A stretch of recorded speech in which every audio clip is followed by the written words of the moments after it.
Great. Okay, we're live. Let's go ahead and get started. Hi, everyone. Thank you so much for joining us this afternoon. My name is Hannah Crapo. I'm the Content Marketing Manager here at Certiport.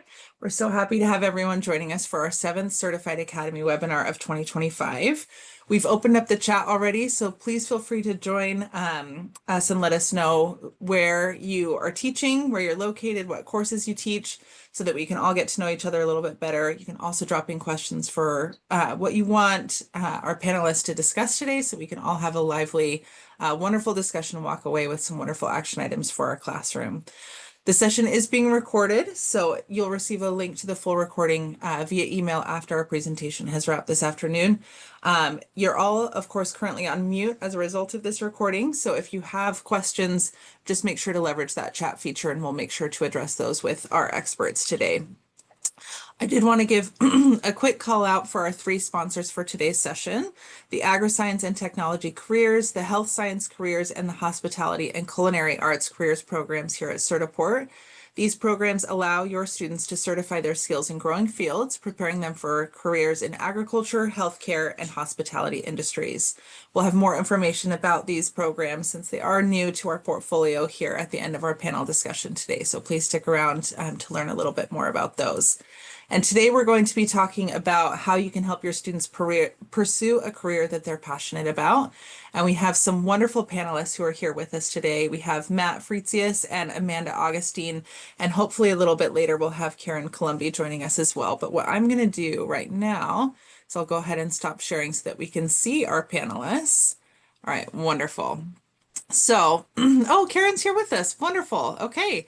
Looks like we have the full gang. I'm so excited. Okay, so I'm going to go ahead and open things up and we'll just start with a round of quick introductions. So Amanda, why don't you tell us a little bit about yourself and your background in career counseling? Hey everybody, it's so great to see all of you or see all of your names. As Hannah mentioned, my name's Amanda Augustine. I'm a certified professional career coach and resume writer. I have been a certified job search geek for over 25 years now. God, that's crazy to say. And I really focus on helping individuals at all levels define their goals, pursue their careers, and land the next job sooner. So I'm really excited to speak with all of you today. Amazing. Thank you so much, Amanda. Matt, why don't you go next for us? Tell us a little bit about your background in education. Yeah. Hi, everyone. My name is Matt Fritzius. I am approaching 20 years in education, primarily worked in the K-12 space, high school teacher, high school assistant principal, and then I spent a few years in the district CTE office, all in South Florida. And a couple of years ago, I made the move to higher ed, and I'm currently the Director of Research Development and Special Projects at Florida Atlantic University. I work in the Office of Educational Leadership Learning. So we are all about leadership prep and development, but still heavily entrenched in the K-12 space, and just really enjoy supporting schools and districts, and excited about being here today. Amazing. Thank you so much, Matt. And Karen, we'll pass things over to you next. Give us a quick introduction into you. Hi, guys. I'm hoping you can hear me today. Are we good? Okay. Yeah, we're good. I'm in the middle of a class today. So I teach high school here in Lake Stevens, Washington. Claim to fame for Lake Stevens. This is where Chris Pratt's from. And so he was one of our students once. Today I have a computer science class going. I was the 2023 Teacher of the Year from Certiport. Thank you, Certiport. You're amazing. I bring students to the competition every year, but I also help kids with their, negotiating their careers. Even after they graduate, they always come back to discuss options. And that's one of my top things I love to do, is helping getting them launched into the right direction. Amazing. So we have the full gamut here represented. We have K-12, higher ed, and expertise from the industry as well. So we're so excited to talk more about the career journey. But of course, we know that before guiding students into their careers and helping them find a career they love, it's important to get them to open up and share a little bit more about their interests. So I wanted to come to Karen and Matt with experience from the classroom. And Karen, how do you get your students to open up and kind of discover the things that they're interested in or what they're passionate about? I'm just going to jump in. I'm going to tell you that I try to have students think about what sort of job they would like, but I don't like them to think of a particular pathway. And I tell them that I could do a number of things. I don't have to be a teacher, and I have done a number of things as long as they had the right elements. In other words, I like to work as a team. I like a changing environment. There's things that have to happen for me to like the job, and I want them to start recognizing that, because if they want to become a programmer that sits in a cubicle and has pizzas slipped under the door, but they want to see new things every day, might not be a good match. So I want them to start thinking, what sort of elements make a perfect job for them, and then we can match the right job to that. Love that. Matt, do you have anything that you wanted to add there about helping students open up and figure out what career they're interested in? Yeah, I think from both a classroom perspective and from a school leader and district leader perspective, it's about creating a culture where students feel comfortable enough, right, to maybe be vulnerable, to pursue things that they're interested in, helping them recognize that, I like career paths as more of a highway with multiple on and off ramps, right? Like it's not this straight line destination. So helping them understand that, there are going to be bumps and curves, and it's not a linear path to get there, but they should try to focus on something, that they love, which would be great, something that they're good at, and also what kind of they can be useful, what the world needs, but also really important that they can get paid, for what they do. So trying to find that sweet spot between, those four elements is really what you definitely try to promote for them. Okay, I'd so I'm like gonna. to Oh yeah, add go on ahead, to Karen. that. I'm just going to add on to that for 1 minute. I do like to, as a classroom teacher, I like to post all the options that I know about in the community, from the apathons to the apprenticeship fairs to anything, because just because somebody's sitting in here thinking they're going to become a programmer does not mean that they may not become a low voltage electrician eventually. So I want them to see all their options. And if something speaks to them, it may not be the choice they thought of originally, but it could be the right choice. Also, if a class is easy for them, it may be because they're very talented. So I like them to think, oh no, math isn't necessarily easy, hun. You just have talent. Okay, so I wanted to build on that a little bit more, thinking about once we found what they're excited about, the topics that are really interesting to them, and the talents that they have, how do you help them kind of build a career pathway from that? Because I think it's one thing to know, like, I really enjoy math, but how do I see what career options are available to me with those skill sets? So Matt, we'll come to you first. What are your thoughts? So I'll speak in the context of Florida. We're really lucky that the state has secured a career exploration platform that every secondary student has access to, and it really helps students kind of explore. It's got interest inventories, skill inventories, and I know there's some other services out there, some free platforms and things like that, kind of depending on where you are, but really have found a lot of benefit in students exploring the various different careers, utilizing that platform. And it kind of shows them what the routes are, to get there, the various different paths. And I love the fact that Karen had mentioned, apprenticeships, and, I'm a huge proponent of CTE, right? Career tech ed, especially in the post-secondary space. So making sure that students are aware that every path that you're taking is ultimately going to land in a career, but there are so many different paths that they could go, and just making sure that they're exposed to all of those different options that they have. Love that. Karen, did you have anything to add as far as the pathway to careers component? Here in Washington State, we also use a high school and beyond program similar to what he's talking about. It's brand new for us this year, but one of the cool options for us is that if you wrote in, I am interested in engineering, every time we have a school that has a focus in engineering, you get an email that says, come to the lunchroom today. You're going to be interested in this. So we use it with our database to make sure that students are seeing their interests, not just hearing about everything every day, but also certain students are targeted for their interests that they've already that they've already put out there for us. Also, one thing that's really nice is if you have a career counselor or a class like mine that the person's been around for a while, they can kind of Mhm. point a kid in the right direction. I think one of my favorites was one of my students was in this class for to be a computer science person, but he kept shocking himself. I kid you not, like he wanted to shock himself. And I'm like, dude, what are we doing? And he's like, I just like, high risk. And I went, maybe you should think of a high risk career. And he's like, what are those? And I'm like, jet pilot, firefighter, police officer. Well, he is a firefighter and he's also an MMA guy that he gave me a free ticket to see him do his MMA thing. So he's like, thank you. I would have been in a cubicle not loving my life, but now I'm fighting fires and kicking people's butts. So it was great. So, Amanda, I wanted to come to you next. Thinking about your expertise in career guidance, how do you help people when they're thinking about the first level, kind of entry level job? How do you help them create goals for their career? Sure, it's a great question. And I love everything that Karen and Matt have mentioned because I do agree that if you stop thinking about specific jobs and career paths and you focus more on skills, both soft and hard, and I think it's really important that we also focus on the soft skills. That's an area that you can also build upon, and that is so key to finding work, that you're much more likely to explore lots of different options. I used to go to career fairs in New York City as part of working at the Ladders, which I did a million years ago. And I remember going and having every high school kid come up to me and I asked them what they wanted to do. And everyone gave me about 4 or 5 standard options. It was teacher, sports agent.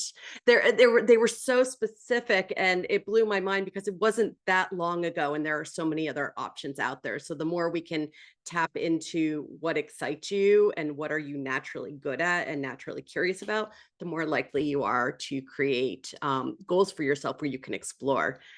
In terms of the first steps for looking for work, I always tell everyone to take a step back and we want to inventory your skill set. And somebody, even fresh out of high school, has a skill set to look at. And if they're not sure what their strengths and weaknesses are, I would encourage you to have your students do 2 things. One, interview friends, family members, teachers, guidance counselors that they're close with or have a relationship, and actually ask those individuals, what do you think are my strengths, both from a hard skill perspective? So what classes am I really doing well in, but also the soft skills. Am I a great listener, or am I really good at problem solving?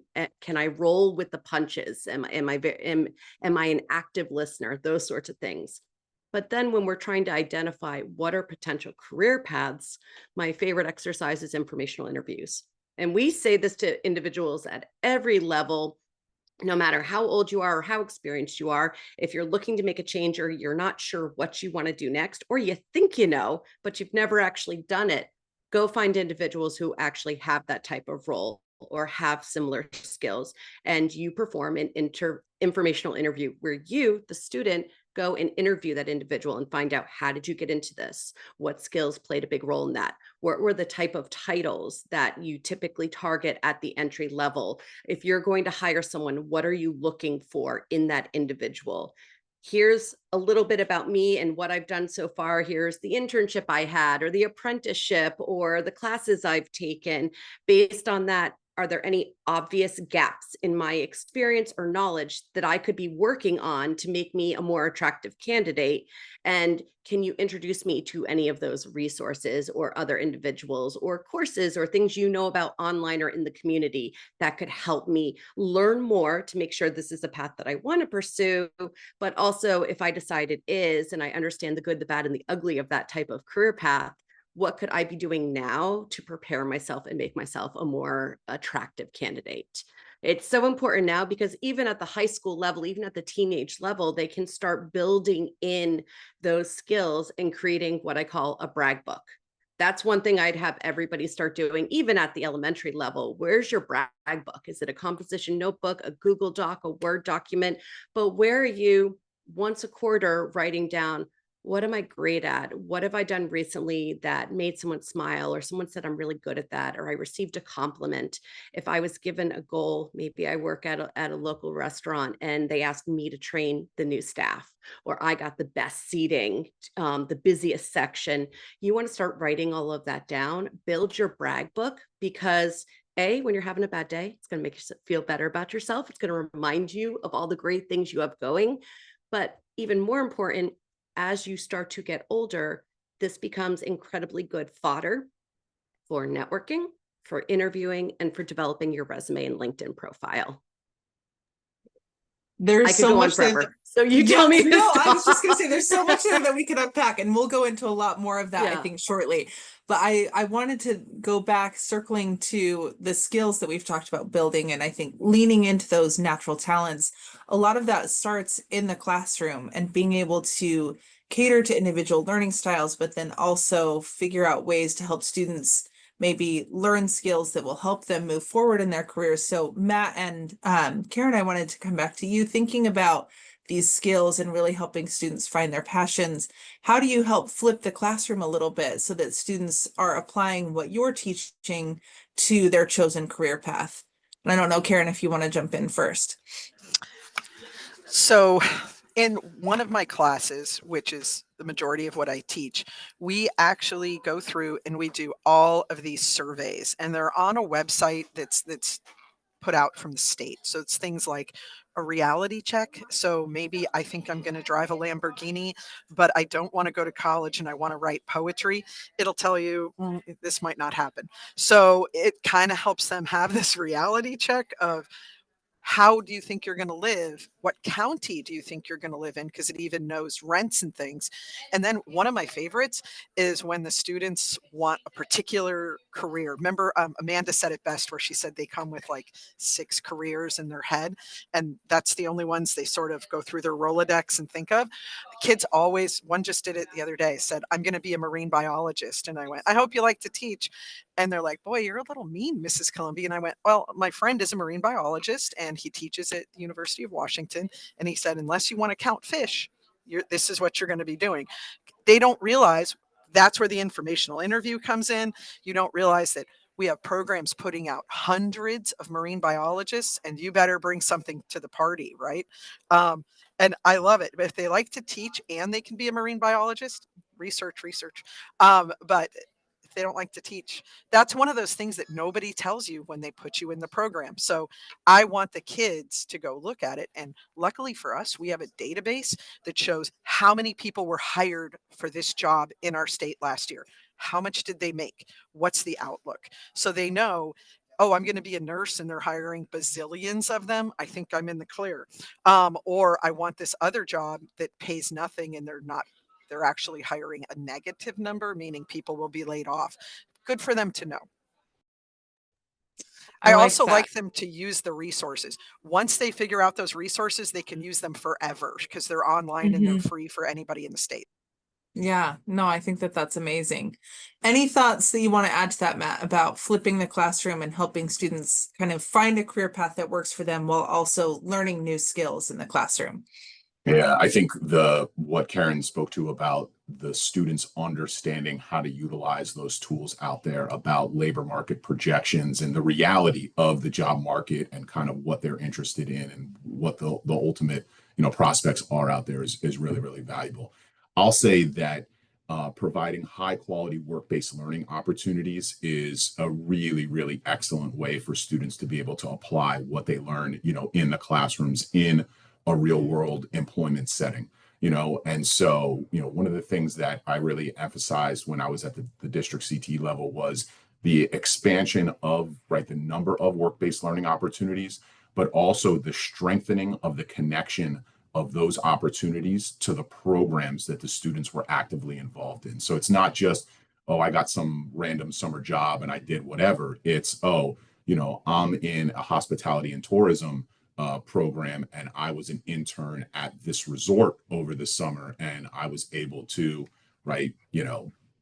apply what I had learned in the class. And so I think that there is a mutually beneficial, experience for both the student and the employers when it comes to taking on those work-based learning opportunities, hosting interns, right? So, the student gets to see firsthand what the job is, and they could like it or they could not. And both of those serve their purpose, right? Because it's great if, especially like in the high school space, if you really think that you're interested in a particular field and you get to try it out, right? Even in a real high level survey overview, and you recognize it's not for you, great, because you didn't go try to pursue whatever the educational route was to get to, to get to that goal. And then from the employer's perspective, they get an opportunity to mold the future workforce, right? Make a connection with a student, whether it's immediate employment after that student graduates from high school, or, I've had stories before where you have high school interns that go off to a college university, and then during the summers, they're interning as a college, intern there, right? And then it segues into them getting hired, after the fact. So I think those are really, really strong applications, that students can go and participate in and really be able to apply what they learn and get more insight as to what the actual job involves and whether or not they think it's a fit for themselves. Yeah, one thing, so I'll just share a personal anecdote before we go into our next question, more about career exploration, is that my husband works in medicine. And one thing that I feel like the medical community does really well is before you apply to medical school, you need to have, you know, hundreds of hours job shadowing and spending time in the hospital because it is such a long career pathway. And so I think they recognize if you're going to put this much time into pursuing this career, you really need to see if this is a good fit for you before you spend all of this time in medical school. And I don't know that every career path has that level of exposure before students really pursue their education. So I think career exploration is such a huge way to save students time and also help them maybe find careers that they might not have known about before. So I wanted to dive a little bit more into that. And Amanda, you talked about informational interviews, but when you talk about career exploration, what are some of the other opportunities that we can give to students to help them see new careers that they haven't considered before? Yeah, I think I love everything everyone's been saying because I agree. And something that I can't stress enough is the internships, the co-ops, the getting to shadow a job, the day in the life. It's so important because we are seeing a reduction in entry-level jobs. The internship has become the entry-level job. So if you don't get those internships, it makes it much more challenging to find the right introduction into an organization these days, thanks to automation and all that other fun stuff, which I'm sure we'll get into at some point. And so, yes, can't stress that enough. I would say, what can you do to bring people into the classroom? Yes, we want to send the students out and perhaps help them through our own professional networks to introduce them to other people and to interview not just their relatives and the people in their own orbits, but how can we help introduce them to other individuals? How can we as a circle help one another in this Zoom? But also, who can we bring in either virtually or in person to give a day in the life? It's, I love to go back to when I remember in elementary school having to interview your parents and then tell this class about what they did for a living. Well, that's great, but I think we could take that to the next level and focus on various areas. I was a marketing major. And I can't tell you how many people graduated with a marketing degree and said, I'm going to do marketing. Well, there are so many different disciplines of marketing. Saying I want to do marketing is like saying I want to sell. Sell what? In what? In what space? And so I think it's really interesting. And this is something that I've thought about, is that if we do want to look at some major disciplines out there, some of the most common career paths, I think based on the information that you have about your geographic area and what are some of the most common career paths that are taken, what is currently hiring. I think it's really important, especially now, if you have anybody who's in college, it's a rough job market. There's no way to candy coat that or sugarcoat that, right?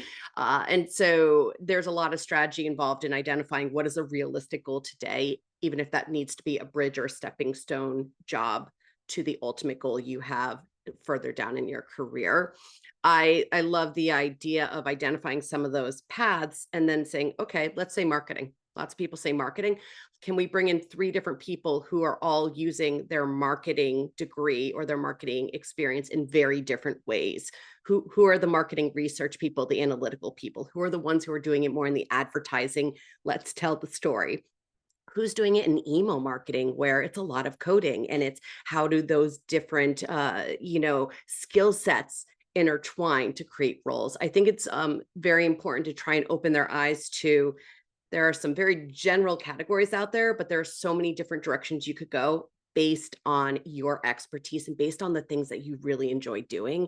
And the more we can encourage that exploration, the better off we'll be. So I do. Oh, I see Karen. Yeah. Go for it. I love what you're saying, Amanda. So I got to tell you, as a classroom teacher, I have to sort of worry about my network and how many times I ask people to do things for me. So what I have discovered some years back is that when I pull those people in, I say, instead of asking them to come for 5 periods of the day and say the same Yeah. thing over and over, I ask them to come in virtually and show us your workplace.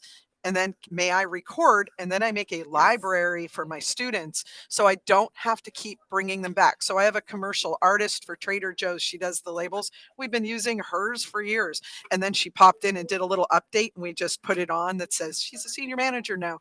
And this is how she did it. And we just I added love the that. 5 minutes to the end of her informational interview. Or the gentleman that finished at the Naval Academy and he had never coded a day in his life and he does cybersecurity for the Navy now. But we only needed him once, which is great, instead of asking people over and over. So if you do a really nice job of creating your library, when the kids have extra time, or you have one day of go do what's interesting to you, and they can pull the interviews they're interested in. I I love that really like idea. that. Yeah. Yeah. And It I makes think it so that works on the efficient. tactical level. Yeah, exactly. Yeah. Yeah. Yeah. Matt, anything that you want to add here as far as the career exploration, maybe at the higher ed level? Yeah, so it's interesting. Just prior to this panel, we were meeting with the curriculum instruction department, which is responsible for teacher placements, so pre-service and kind of making sure that they get their experience. And we're really talking about pipeline development and kind of back to that relationship piece. That when you can go in kind of like a test setting and try out a career, right? Like you're kind of at the tail end there in education before you're going to graduate, but it's a really good opportunity to make a connection at the school level. And a lot of those student teachers, end up getting hired in the schools that they interned in, right? Because they're able to make that connection. And this is going back to something that Amanda and Karen had both said, right? That like we're looking more so at this like an umbrella almost of an industry or an area that you're really interested in, right? Like I'm an educator. I've been in education, for my professional career, but I've had 7 different job titles, right, in like the less than 20 years. And I started off as a substitute teacher. I wasn't a traditional teaching pathway. I was an alternative certification. So substitute teaching gave me an opportunity to test the waters, to try it out, to see if it was something that I really liked. That ended up leading into an interim sub job. When a teacher went on maternity leave, I took over her class. And then I got hired the next year as a full-time teacher at that school. So, it really gave, me an opportunity to test things out, see if it was a good fit, and, kind of pursue that. And so that's really from in the educator space, but in higher ed in general, there is a bigger emphasis on workplace readiness, right? And the ability to go in kind of job ready after you graduate. It's not enough to just have, this set of knowledge that you acquired through your coursework. You have to be able to have that, that application piece. Amanda had mentioned those soft skills. You have to be able to communicate.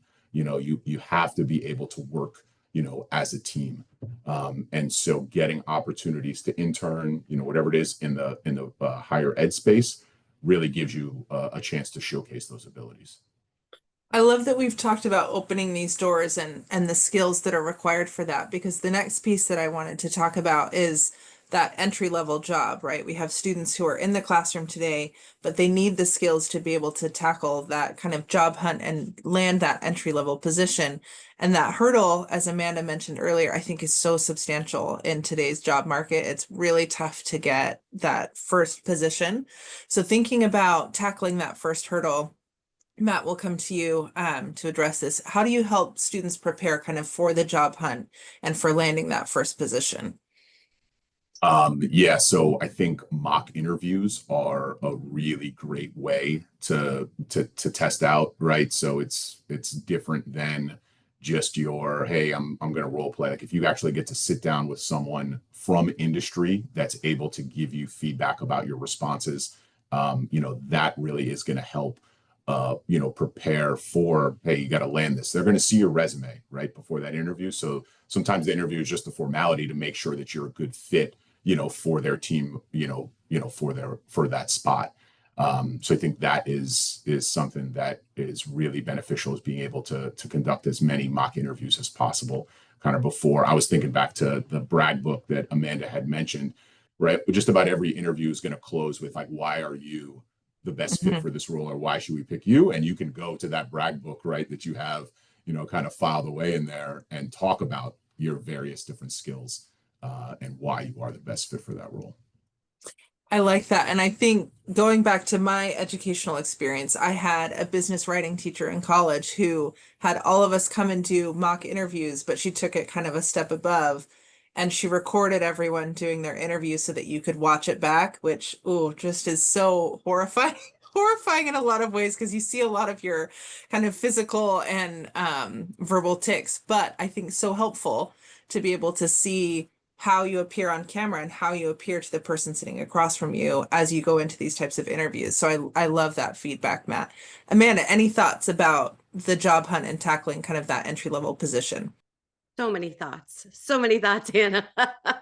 I do agree with Matt that prepping for the interview and really practicing the soft skills. And I think it's important to do both in person as well as virtual interviews. So can you have somebody where there's an assignment where they have to do it over Zoom or over Google Meeting or even FaceTime, so that they can practice that? There is a difference between doing it in person versus virtual, and even over the phone. And frankly, you're going to see all three when you're interviewing for roles, especially at the early stages. They don't bring you in person until you've made it past those first few rounds. So feeling comfortable, making sure the lighting behind you works, all of those things, making sure you're not being distracting. I love the idea of having the students come into the classroom and they have to dress as though they were going to the interview, and helping them figure out how to make that work on a dime, because not everybody has the budget to do that. But do you have a library that rents out business wear? Is there a Savers or a Salvation Army or something where you can get the suit jacket without costing an arm and a leg?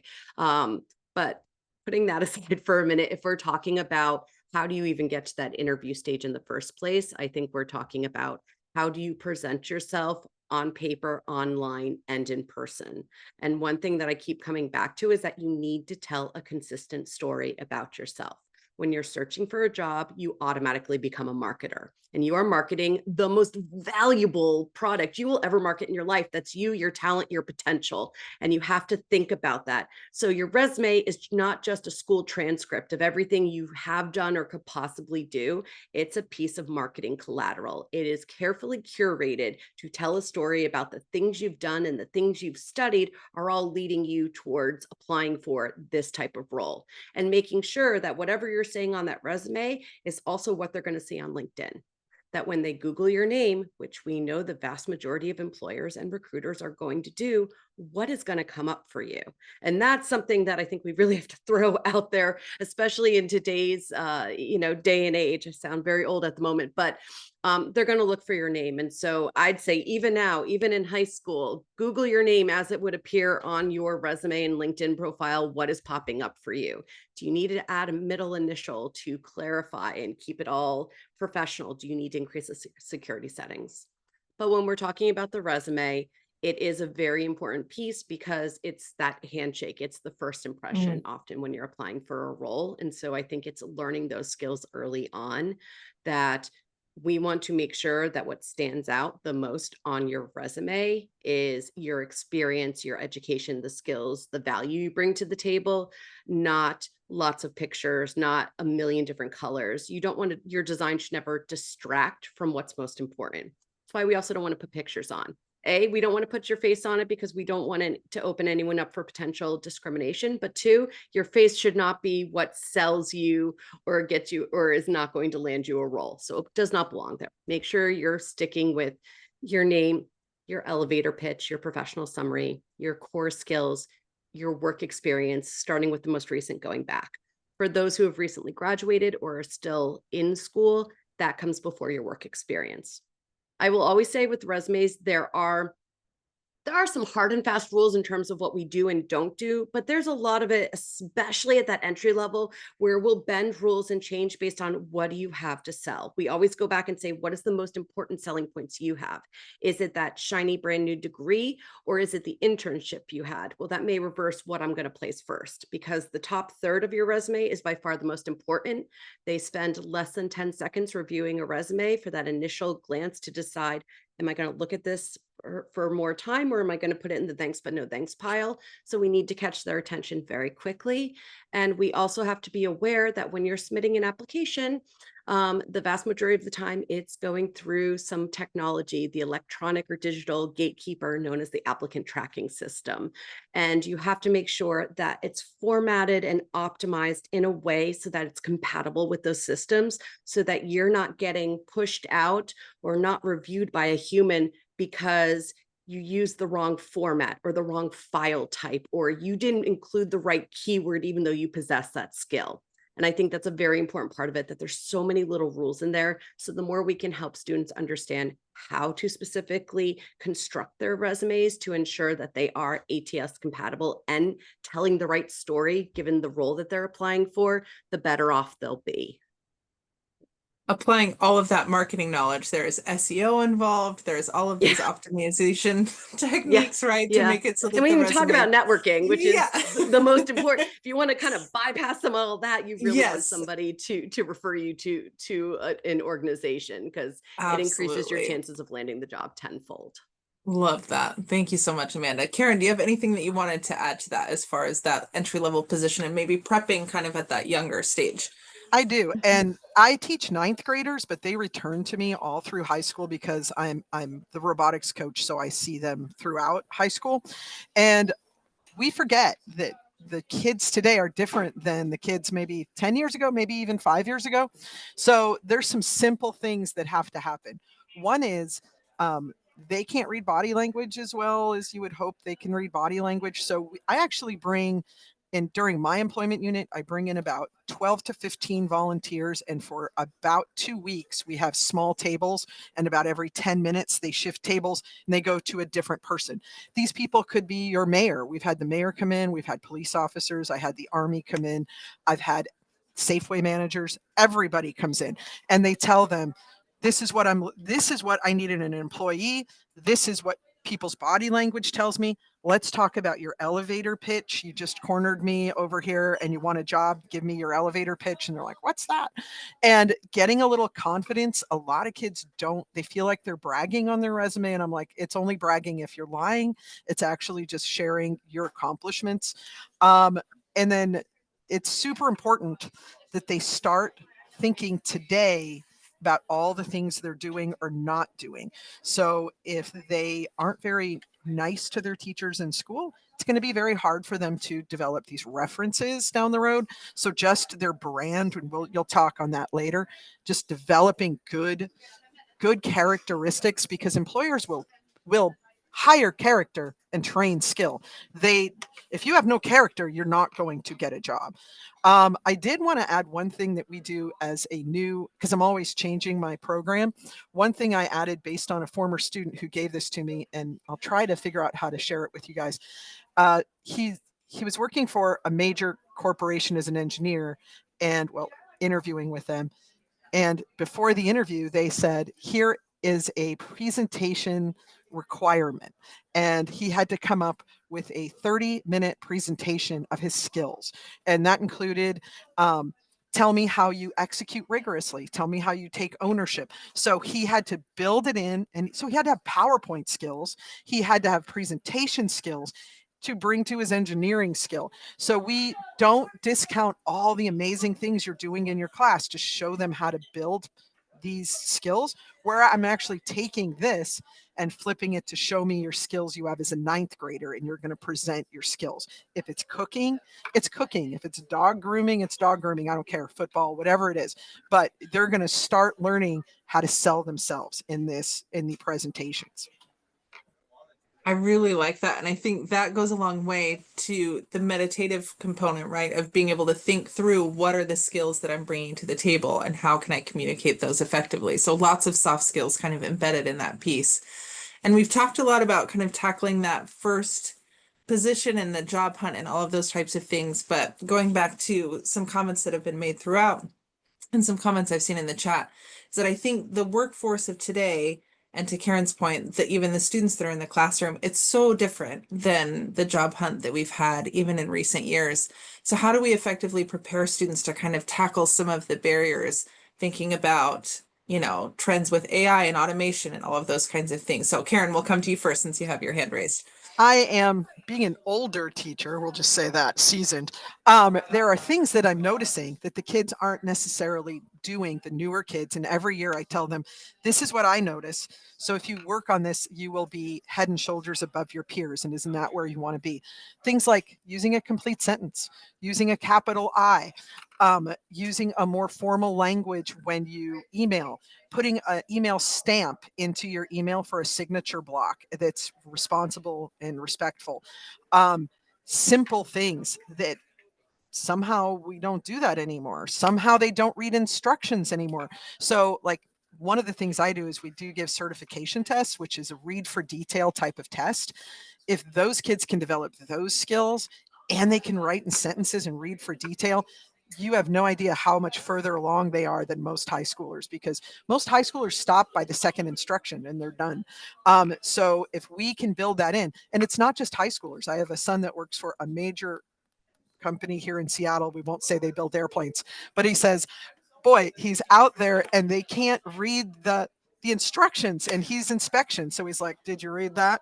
And then he's like, yeah, you got to read. So the more we can help them as teachers, and I know it's a lot of work for us, but we're building great taxpayers and employees that can be promoted. That's what I'm after. Oh, I like that. Not just getting that first position right, but getting the second and third right, being able to be promoted within the company. Amanda, your thoughts? I have to agree, because it's the soft skills, and they're missing. And especially I've seen even in when we're looking at Gen Z and the group that's recently entered the workforce, a lot of them were in school and it was virtual part of the time, or they started their careers virtually.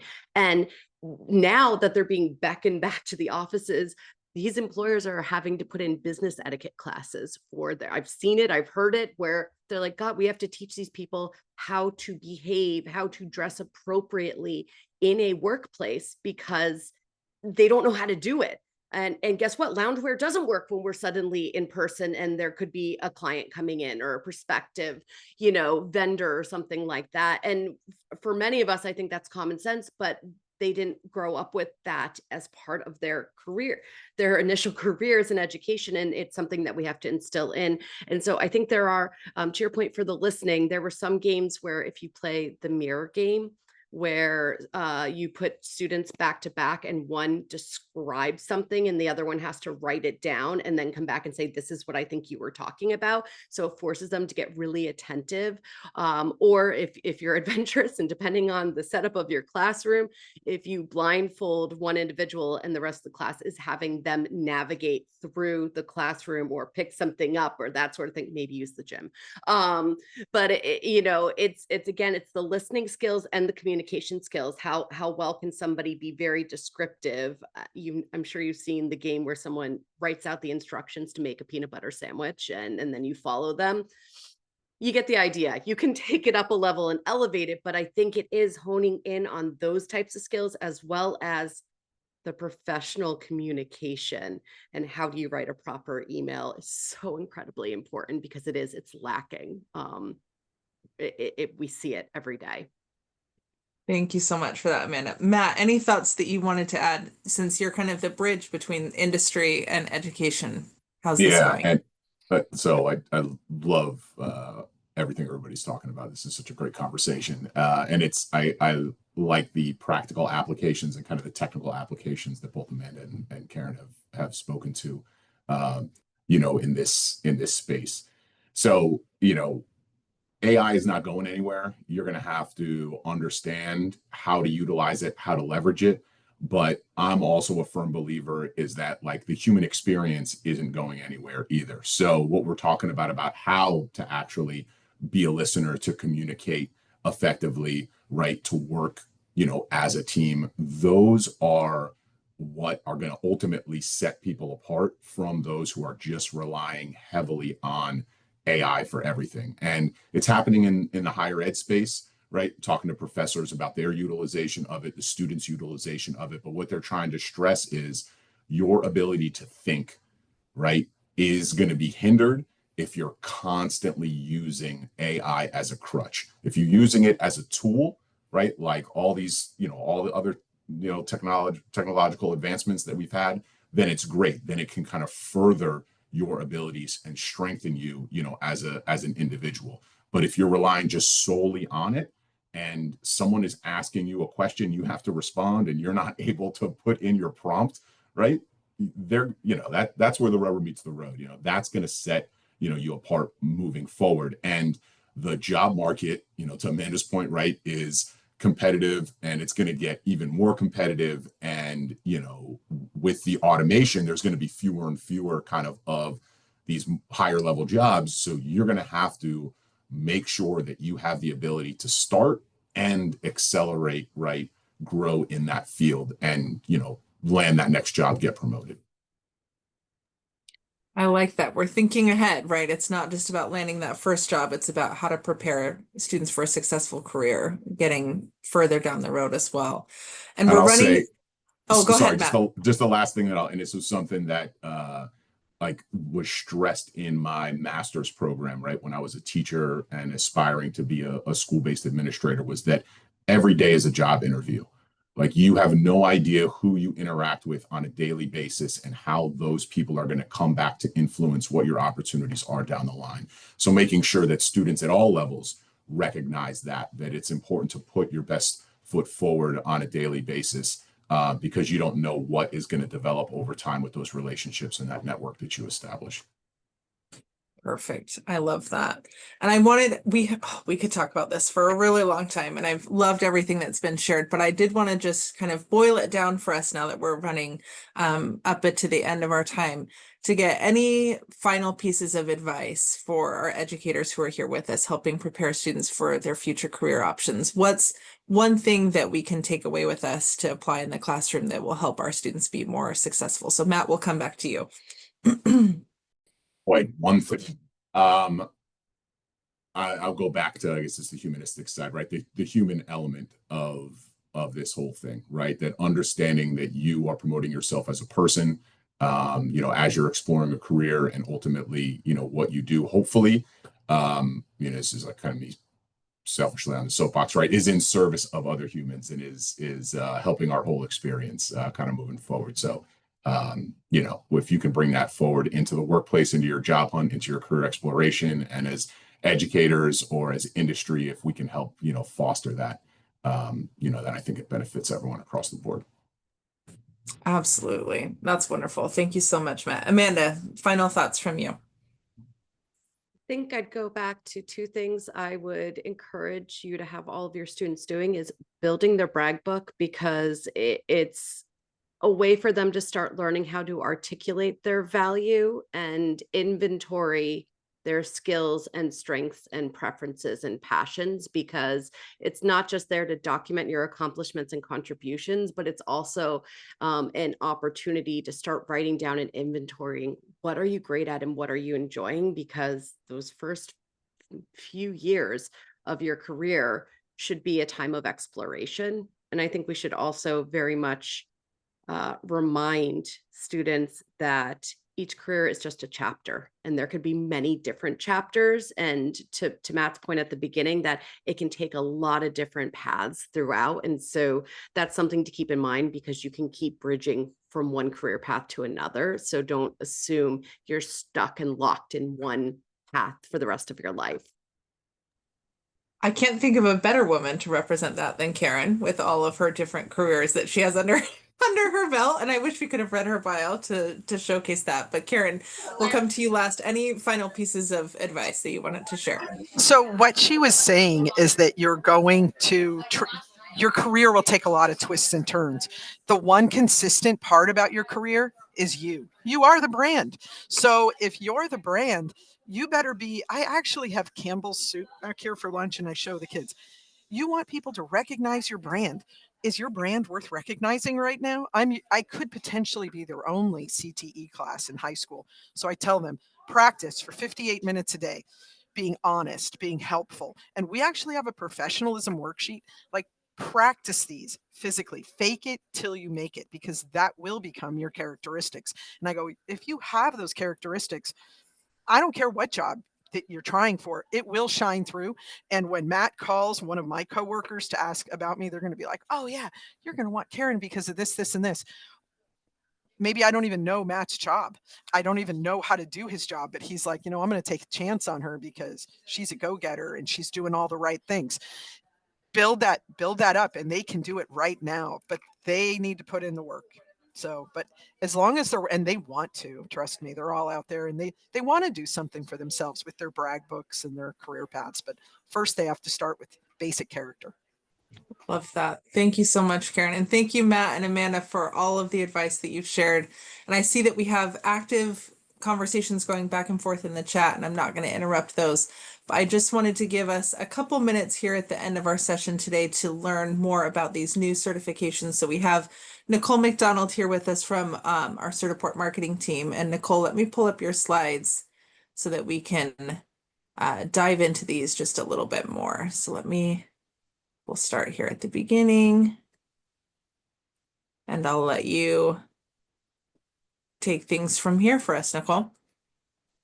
Hi, everybody. My name is Nicole McDonald. I am the marketing manager over some of Certiport's newest CTE programs. And if you'll go to the next slide, I'll introduce them. Also want to say thank you, Amanda, Matt, and Karen. That was extremely beneficial and wonderful knowledge. I've been working for over 15 years, and I still got a wealth of information from that too. So thank you guys so much. So first I want to kind of jump into the hospitality and culinary arts program that we have. So if you'll go to the next slide, Hannah. So the food service industry isn't just cooking up like delicious meals, it's also serving up a wealth of job opportunities. It is the world's largest retail employment sector, and it generates over $700 billion in sales annually in the US alone. But to help turn passions for food into culinary careers, we developed the World Association of Master Chefs Culinary Foundation certification. Having the certification signals to potential employers that candidates are prepared to enter a professional kitchen and contribute immediately as cooks. They can provide a competitive edge in crowded job market, especially for those entry-level positions. And then just to kind of give a little bit of detail about the World Association of Master Chefs, who we've partnered with for this exam. They are an international organization made up of some of the world's top culinary professionals and renowned chefs to hospitality leaders. They have a global network that is dedicated to elevating the standards of culinary excellence. So we could not have found a better partner to develop this exam. Some of the things that are covered in it is food storage, setup procedures, food and safety and sanitation, kitchen environment. So like any great dish, a successful culinary career starts with the right ingredients. And this certification validates that a learner's grasp of key kitchen knowledge techniques and ensures that they're prepared to handle the heat of a fast-paced kitchen environment. Then next, I want to talk a little bit about our medical administrative assistant certification. We all know that the medical industry is the backbone of society. It's dedicated to saving lives, advancing healthcare, and ensuring the well-being of communities. Behind every successful medical practice, hospital, or even clinic stands a team of professionals who keep running smoothly, our medical administrative assistants. In the United States alone, the health sciences sector employs approximately 16 million people and is expected to grow over 13% over the next decade, which is faster than a lot of other employment sectors. Some of the things that are covered in this exam is office procedures, basic healthcare terminology, medical billing knowledge, it talks about interpersonal communication and how to keep and maintain medical health records. And then we'll jump over to the next certification.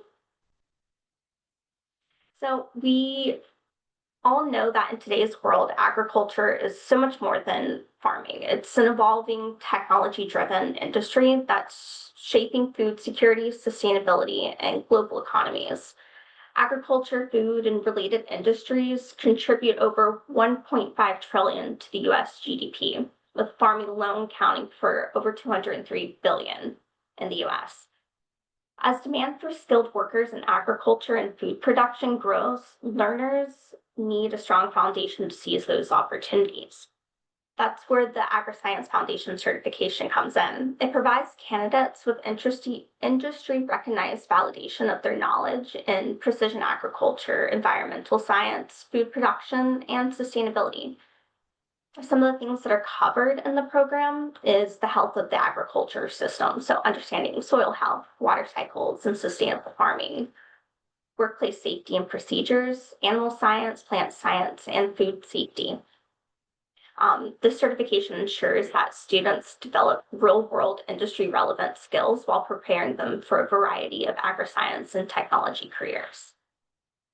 That is all from me. We'll send over more details with the follow-up from this and live recording, but I just want to take the time and thank all of our panelists and all of our participants for joining us, and thank you guys so much. Thank you so much, Nicole, and I'll echo that as well. Thank you, Amanda, Matt, and Karen for being here with us. We're so grateful that everyone took some time to learn a little bit more with us today. I just wanted to call out a couple things as we close out. Our Certified Academy program builds up into our annual Certified Educator Conference that happens every year in June.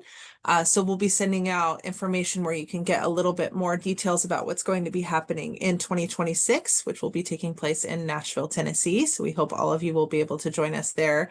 And we hope that you guys circle back with us if it's applicable for you and for your students to join us for our session that's going to be taking place next month. We'll be talking all about preparing students for careers in cybersecurity. So if we wanted to take our conversation from today and funnel it into one specific career pathway, if that's something that is applicable to you or some of your colleagues, we really do hope that you will join us for that one. And we'll include links to register for that session in our follow-up email as well. So thank you so much, everyone, for being here with us today. We hope you have a lovely rest of your day, and we hope that you come back and see us next month. Thanks, everyone. Thanks, everyone.